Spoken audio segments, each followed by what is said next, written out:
ikunda ukunda Imana kuko nukunda mugenzi wawe ntabwo uzamwica, nukunda mugenzi wawe ntabwo uzamwifuza ikibi, nukunda mugenzi wawe ibyaha bizagabanyuka. Imana ishimwe. Ariko reka twinjire mu ijambo ry'Imana ryatubwiye ngo nitukunda mugenzi wacu tukumvira amategeko y'Imana tugakunda ijambo ryayo ko naho tubisoma biratubwiye ngo Yesu azazana na data bagumane n'uwo muntu wemeye gukurikiza amategeko y'Imana no gukunda ijambo ryayo. Imana ishimwe.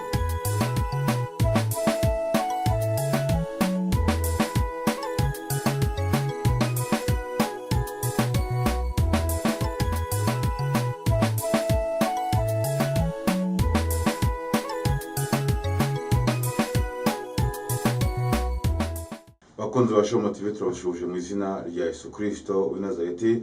Amahoro y'Imana nabane namwe.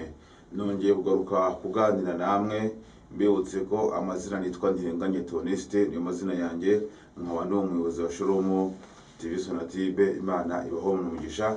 Kuri Shalom TV ducishe ijambo ry'Imana, ikindi kandi turamamaza. Muraho neza abakiriya beza, hano ni muri E-Trust Limited. Ibikoresho byiza by'ubwubatsi, harimo ibigega, harimo amarange, harimo ibikoresho by'amashanyarazi, ibikoresho by'amazi. Mwatugana kugira ngo tubafashe gutura heza. Ushobora gusanga Kicukiro Centre cyangwa se Nyamirambo imbere ya Brigade cyangwa se Sonatube iruhande rwa Minisiteri y'Ubuzima. Customer care ni ingenzi muri E-Trust Limited. Murakoze. Nimba ushaka kwamaza ibikorwa byawe, ndashaka ko uzaduhamagara telefone yacu 0785803835 tugufashe kwamamaza ibikorwa byawe hirya no hino mu mpande enye z'igihugu ndetse no mu bindi bihugu byo hirya. Imana ibagiye neza. Bibutse ko Shalom TV ikurikiranwa n'abantu batandukanye, imigabane yose igize isi iradukurikira, Burayi, Oceania, Afrika, hose baradukurikirana. Rero mbibutse ko Imana ifite umugambi yuko tugeza ubutumwa ku mpera z'isi. Imana ibo umugisha cyane abaturanyi bacu y'u Burundi bagiye batwandikira, tubona ko badukurikirana impande zose. Imana rero niba umugisha abashaka kwamaza ibikorwa byabo ni karibu, tubaha ikaze kuri Shalom TV Sonatube. Imana iba umugisha kandi tujya tubona ko mudushyigikiye. Nabazana ijambo ry'Imana rero dushaka ko twongeye tugana ijambo ry'Imana, mube hafi twumve tuganire ijambo ry'Imana. Dusanga hano mu butumwa bwiza bwa Yesu Kristo umwanditsi ni Yohana, ibice byaho 14 tuganira. Noneho ndasoma umurongo waho turahera ku murongo wa 18. Ndashaka ko tuganira aya magambo. Imana nitubwire neza. Ubutumwa bwiza bwa Yesu ko bwanditswe na Yohana 14 umurongo waho wa 18. Ndakomeza ngeze hafi ku wa 24. Reka dusome mu izina rya Yesu. Hari amagambo meza cyane ngo tuvugeho. Reka dusome. Abango sinzabasiga nk'imfubyi ahubwo nzazaho muri. Uyu ni Yesu wagiye kiganiro n'abigishwa, aravuga ngo sinzabasiga nk'imfubyi ahubwo nzazaho muri. Hasigaye umwanya muto, ab'isi ntibabe bakimbona, ariko mwebweho muzambona, kuko ndiho namwe muzabaho. Turaganira ab'isi tumenya abaribo. Uwo munsi muzamenya ko ndi muri data, namwe mukaba muri nge, nanjye nkaba muri mwe.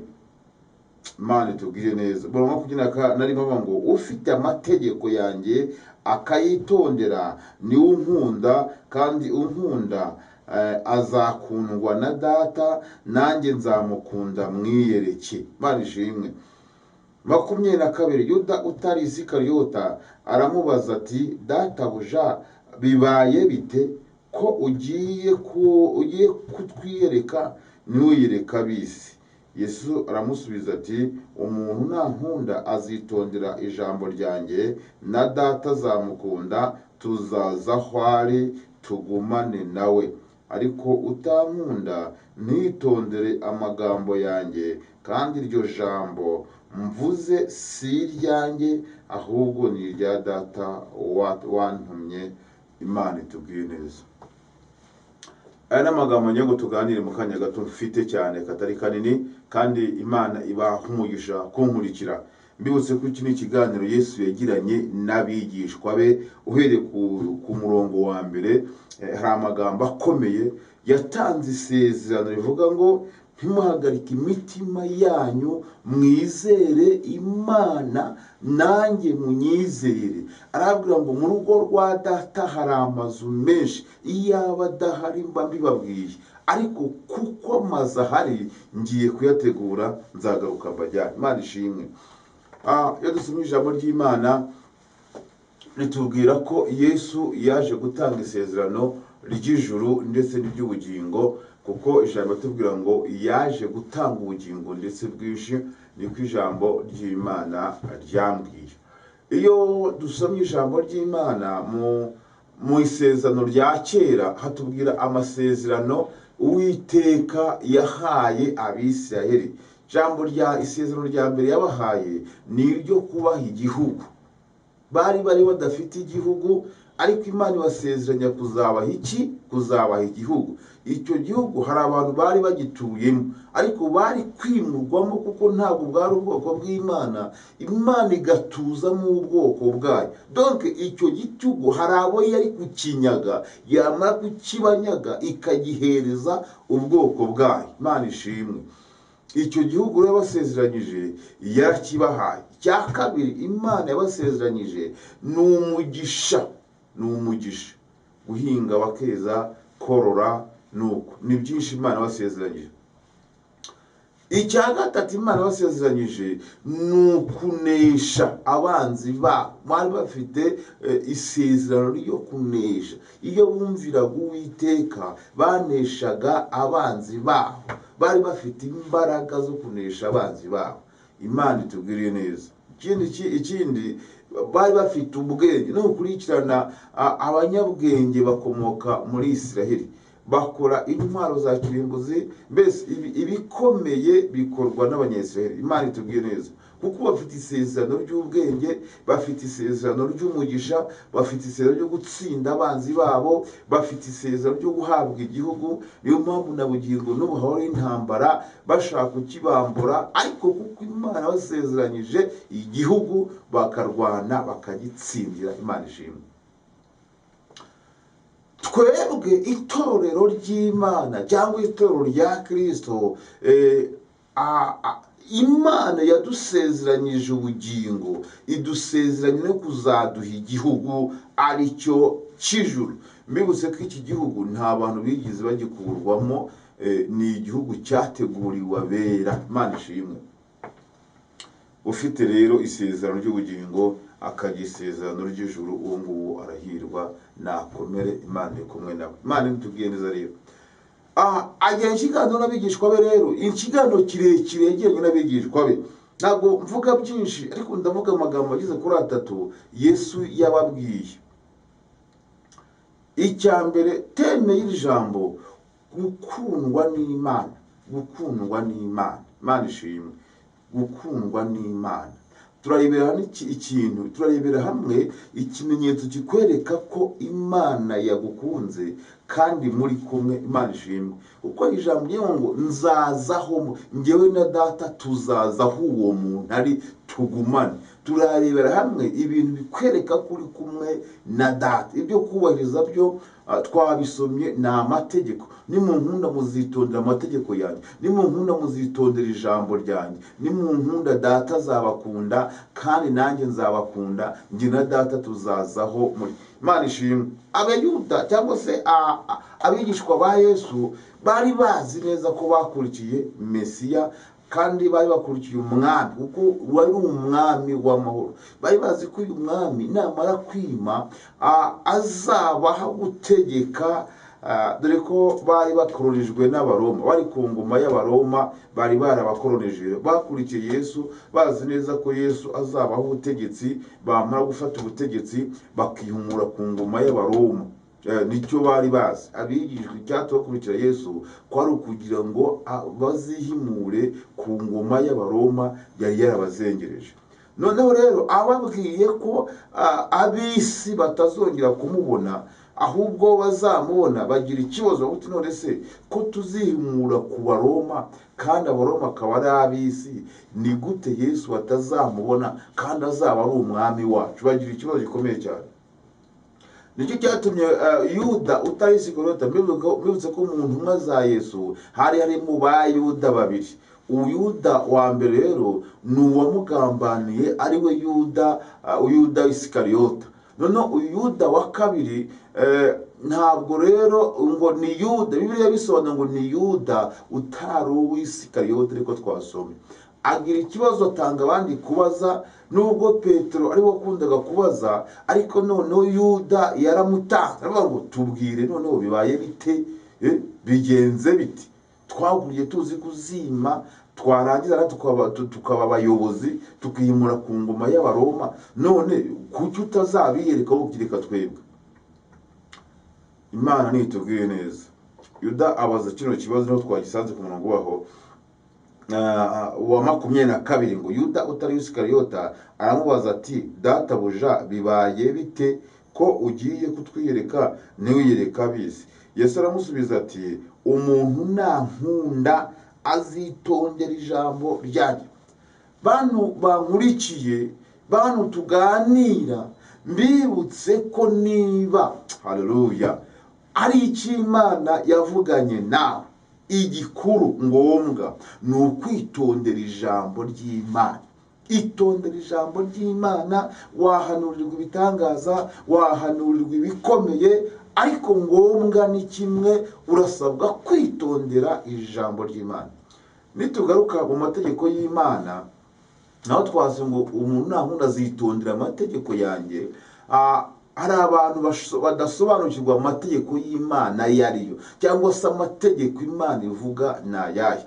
Mbibutse ko itegeko Yesu baramaje bati tubwire itegeko rikuru risumba yanjye. Yarabwiye ngo ukundishe Uwiteka umutima wawe wose n'ubwenge bwawe. Aranje avuga ngo nirindi kimwe n'iryo ni ugukunda mugenzi wawe nk'uko ujya gute, nk'uko wikunda. Imana ishimwe.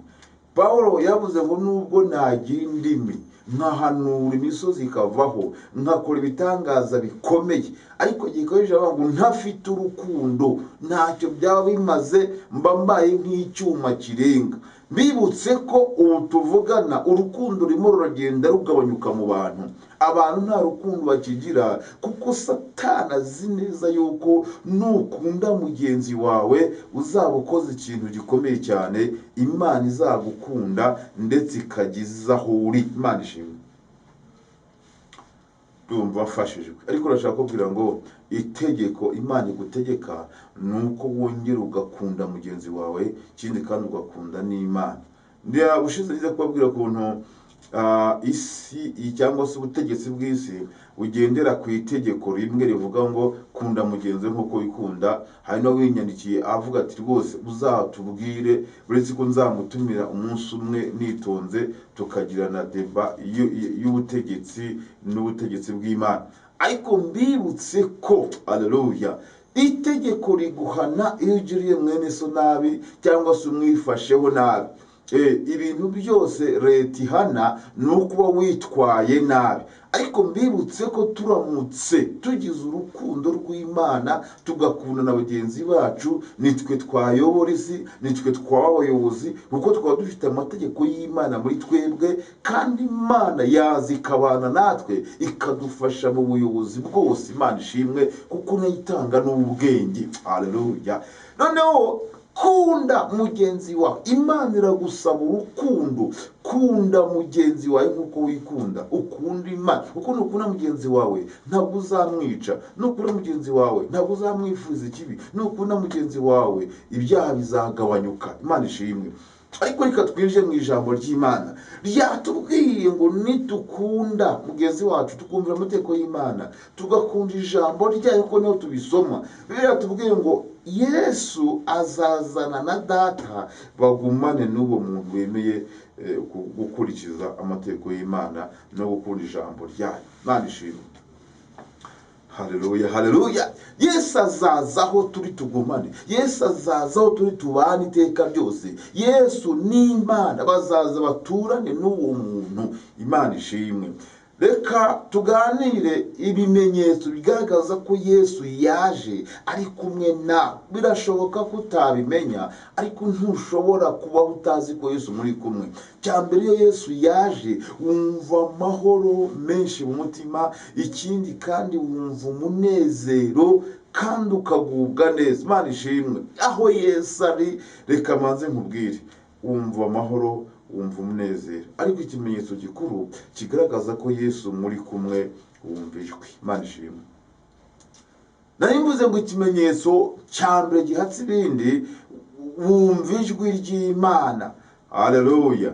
Iyo dusomye mu gitabo cyakozwe n'intumwa 27 ndakeka mirongo yaho ntabwo nateguye ko ni mirongo 20 na kangahe, Pawulo ngo yabwiye abantu bari bari kumwe mu nkuge, nubwo bari bari mu ntambara mu byago, ngo agiye kumva, ngo arababwira ngo iri joro nari ndi kumwe na marayika, ndi uwawe nyikorera. Arambwira ati Pawulo witinya. Imana ishimwe. Mbibutse ko umuntu uri kumwe n'Imana yumva ijwi. Hari ijwi riza rimubwira ngo we gutinya, kabe nubwo yafite imutinyisha bingana gute, ariko iryo jwi araryumva, kandi yamara kuryumva, reka nkubwire ngo ubwoba muri we burashira. Imana ishimwe. Haleluya. Witinya, witinya. Abise bagiye babwirirwa iri jambo ribabwira ngo mwe gutinya. Iri jambo barigendeye igihe kirekire, niyo mpamvu batsinda intambara zose, ni ukubera iri jambo ryabwira ngo mwitinya. Imana ishimwe.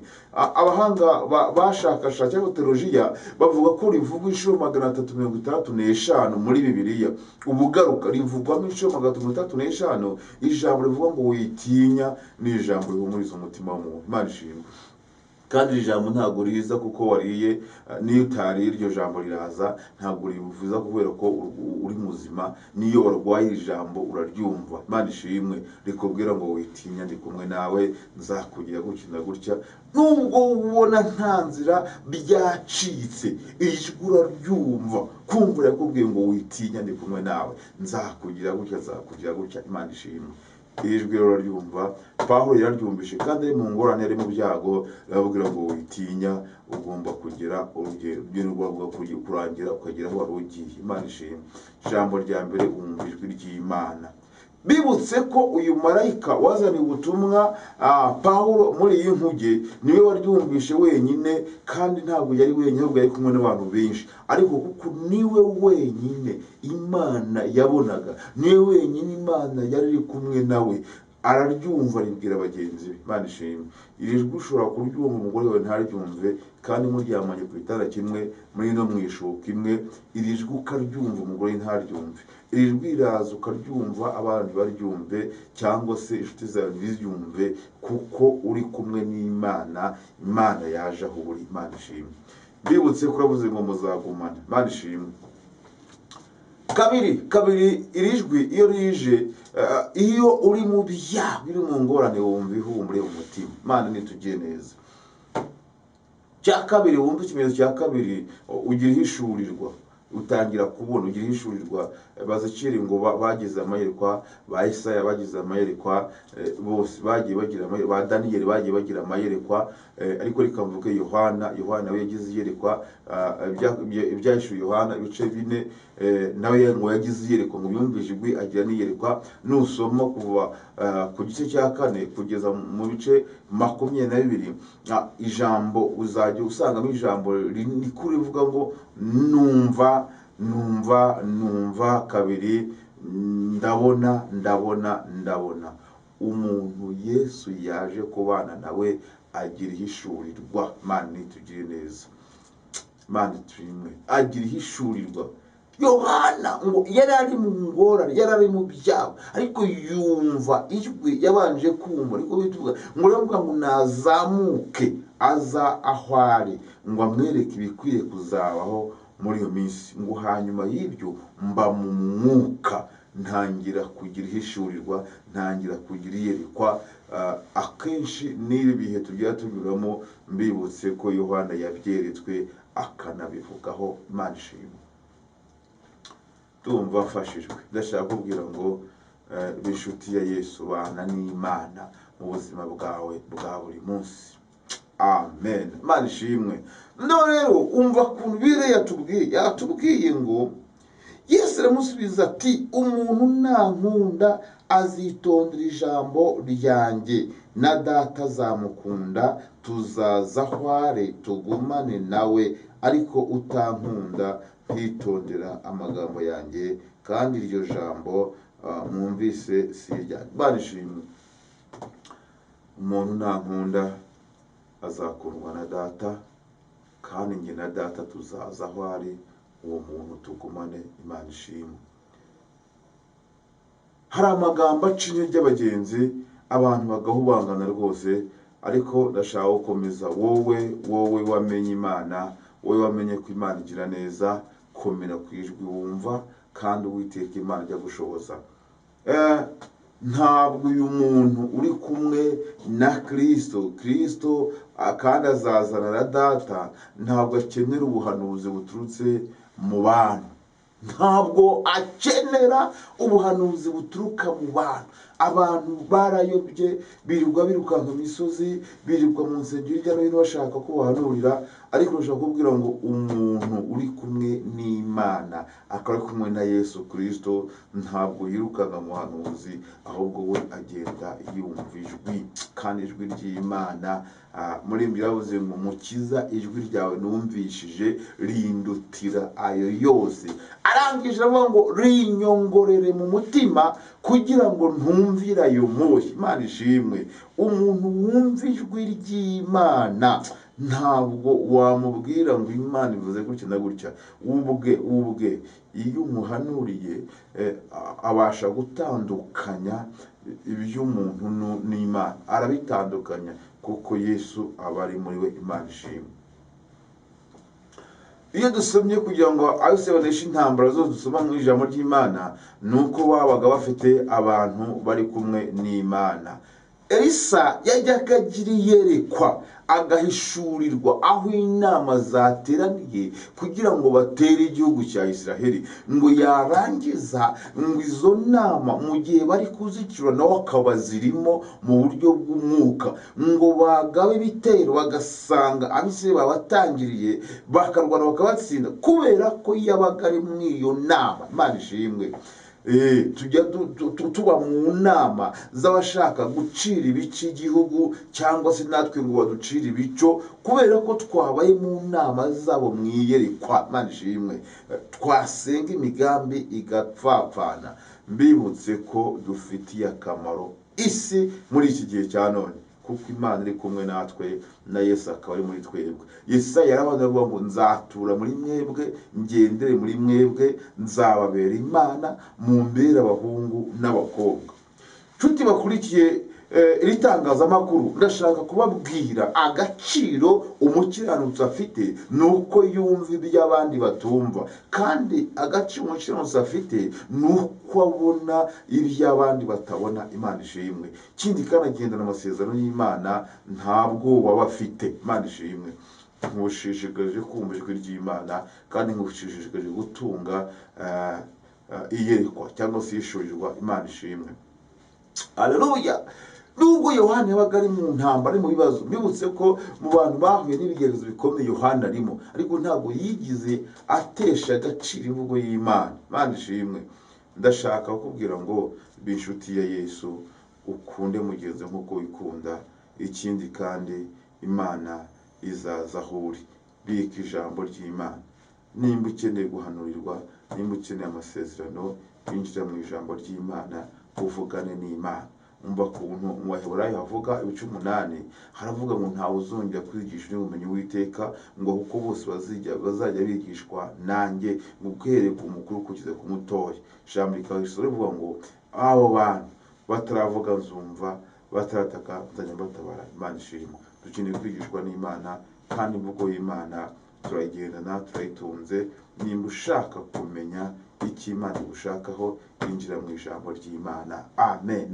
Imana yagusezeranyije ubugingo, Imana yagusezeranyije ijuru. Utandukanye n'Abisiraheli, usanga muri iyi yari inyigisho zivuga ngo Imana ikujyanye hanze, Imana iguhaye imodokari, Imana iguhaye ubutunzi mubona gutya. Reka da, amasezerano y'abakiranutsi ni ijuru, ni ubugingo buhoraho, ni amahoro, ni umunezero. Imana ishimwe. Haleluya, haleluya. Tugomba kwifuza ibitandukanye n'ibyo ab'isi bifuza. Tugomba kugira itandukaniro n'ab'isi. Twebwe tubitse ubwami mu mitima yacu, ikindi kandi turabugendana. Imana ibampera umugisha. Reka nsoze mbabwira ngo niba ushaka ubugingo, kunda mugenzi nk'uko wikunda. Kunda Imana mu izina rya Yesu. Nimba ushaka ubuhanuzi butavangiwe, kiranukira Imana izahwiri igikwihera amakuru, kuko Imana ifite amakuru yakubeshaho, ifite amakuru yagutunga, ifite byose mu biganza. Nta kintu na kimwe twayiburanye. Imana ishimwe. Kandi mu byo tuzasaba cyose mu izina rya Yesu Kristo, Imana izagikorera kugira ngo yubahwe. Mbibutse ko ibintu bitarimo kubaha Imana ntabwo ijya ibikora. No, ibintu bitarimo kubaha Imana ntabwo ibikora. Imana ishimwe. Kubera iki? Iyo bigasanga nibikora nayo ubwayo izasiba. Ibintu bitarimo kubaha Imana ushobora kubisaba, reka ta. Imana nitubwiye neza. Niba ushaka gukora ibintu byubahisha Imana, tangira kuyubaha, none gukorere kuko nawe ubwawe wayubashye. Imana ishimwe. Kuko ijambo ryambwiye ngo data azabikorera kugira ngo yubahwe. Imana ishimwe. Haleluya. Urashaka ni icyo ushaka. Abantu benshi barimo barashaka ibintu bikomeye cyane kugira ngo bihumure kuri bagenzi babo. Abandi bari kwifuza ibya mirenge kugira ngo babone uko binezeza. Ariko mva nkubwire, Imana ntabwo iryarwa. Ntabwo waryarya Imana. Ushobora kwibwira ko ugiye kuyikoreshereza Imana cyangwa se bizatuma ukizwa cyane. Imana yakureba igasanga bizatuma ugwa cyane. Murasaba ntimuhabwe kubera ko musaba nabi. Umva nkubwire, Imana nizo ibigukwiriye, kandi Imana izi ubuzima bwawe bwose. Imana nitubwiye neza. Naho ibyo usaba byose ni amarangamutima yawe. Ariko nje kukubwira ngo ntabwo Imana yakora ikosa ryo kuguha ibintu bitayubahisha. Imana itubwiye neza. Imana ibishaka gutanga ibintu nayo ubwayo biyubahisha. Ariko igikuru ngombwa ni kimwe, ni ukuyikiranukira ugakora ibyo ishaka, ukubahiriza amategeko yayo. Ikindi ukabika ijambo ryayo muri wowe rikaba rigwiriye. Ni iki Imana ishaka, ubundi ukayihesha icyubahiro. Noneho ibyo izakora yizabikora kugira ngo yubahwe. Ariko niba usaba ibyo ushaka ko wubahwa, icyubahiro cyawe n'icy'Imana biratandukanye. Kandi ntabwo Imana wayiryarya, kuko Imana ntabwo ari injiji. Imana izi ibyikora. Ushobora kuvuga uti ese ko yabinyimye byagenze gute? Ntabwo irakubona, umutima wawe ntabwo irawubona.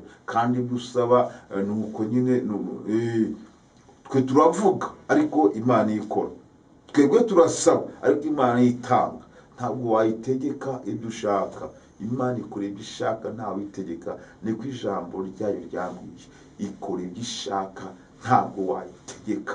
Impamvu bitaje, wakoresheje itegeko ryawe. Kandi Imana ntabwo ari igikoresho cyawe. Imana ntabwo ari igikoresho cyawe.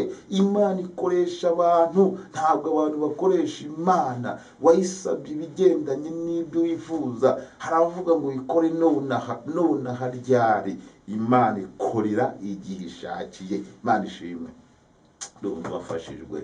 Kiranuka, kora ibyo igusaba. Reka kumva yakora ibyo ushaka, ahubwo wowe kiranuka ukora ibyo igusaba.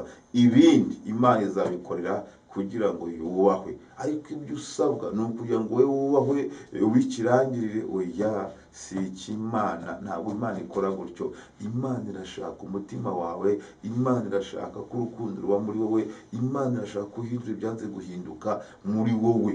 Kamere yawe igahinduka. Imana irashaka guhindukira, kamere yawe igahindukira. Ukubaha Imana, ukubaha Data wa twese, ukumva ijambo ryayo, ugakora ibyo ijambo rigutegeka. Imana ishimwe. rimwe ubundi warangiza ugakiranuka ugatuna ku kanini. Ntabwo Imana yananiwe gukora, ahubwo kamere yawe niyo yitambika ibisubizo byawe ntibizi. Ariko ubu tuvugana ndakwinginze kugira ngo uce bugufi imbere y'Imana, ubundi uyubahe. Izaza ntabwo izatinda. Ijambo ryambwiye ngo ibyo tuzasaba byose mu izina rya Yesu, Data azabikorera kugira ngo yubahwe. Imana ishimwe. Ariko birashoboka ko ibyo usaba ari ukugira ngo wowe wubahwe, wirate kuri bagenzi bawe, wihimure kuri bagenzi bawe, nuko uhinduke ikirangirire. Ariko si uko Imana ikora. Imana irashaka kuguha ibintu byatuma uyubaha, ntabwo Imana izaguha ibintu byatuma wubahwa. Imana itugire neza. Turasaba ntiduhabwe kubera ko dusaba nabi. Ese dusaba tugendeye mu ijambo ry'Imana? Ese dusaba duciye mu izina rya Yesu Kristo, cyangwa se nuko tuzi kuvuga cyane? Ngo ugiye ngo nzi kuvuga cyane, nimvuga Imana irahita yumva ihita ikora. Oya, nushaka kuvuga nka gasuku cyangwa se uvuga nka bombe ituritse, uko wavuga kose ntabwo byatuma Imana ibisubizo. Ahubwo Imana ireba umutima uca bugufi, ireba umutima wihana, ireba umutima uyubaha. Kandi ibyitanga bituma umuntu ayikunda.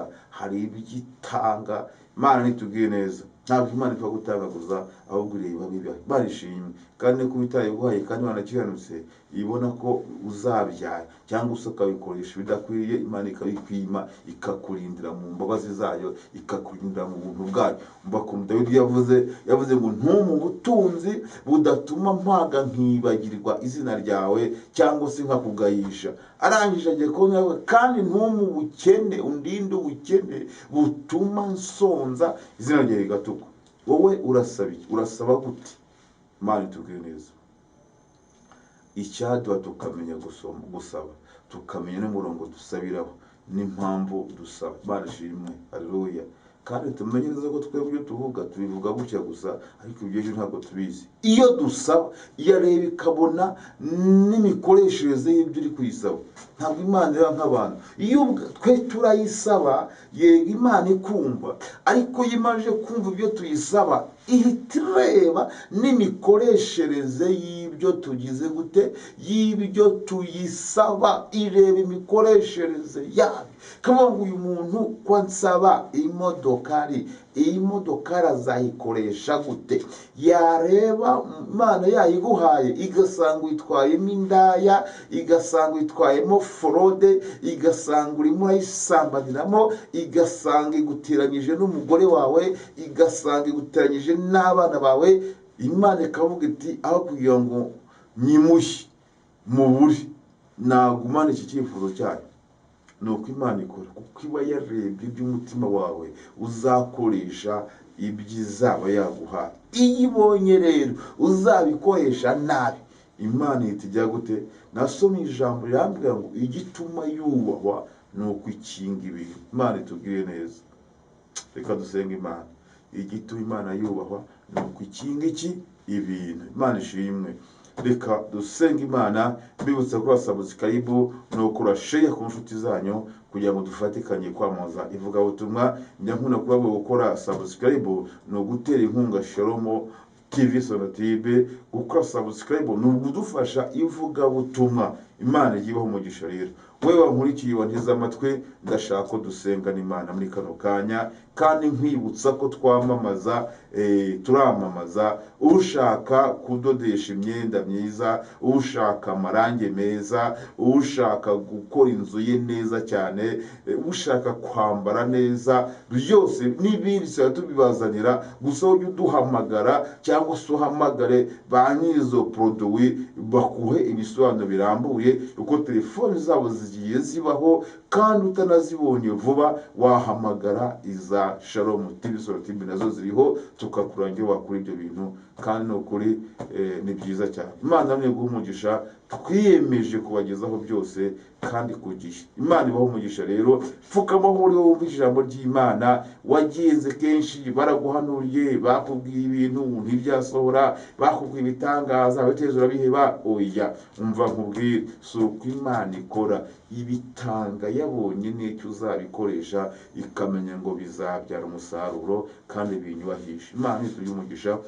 Dusenga Imana mu izina rya Yesu. Wemeye kwakira ijambo ry'Imana, wemeye kugenda mu ijambo ry'Imana, wemeye kugenda mu mategeko y'Imana, ugakora ibyo ijambo ry'Imana rigusaba, pfukama tugusengera Imana, tukwatureho imbaraga zigushoboza. Ntabwo Imana ananiwe gukora, ahubwo ikibazo yabuze abikorera, kuko irabashaka ikababura, igasanga ibyo muyisaba bitandukanye n'ibyo muzabikoresha. Imana ikabikinga kugira ikomeze ibabone.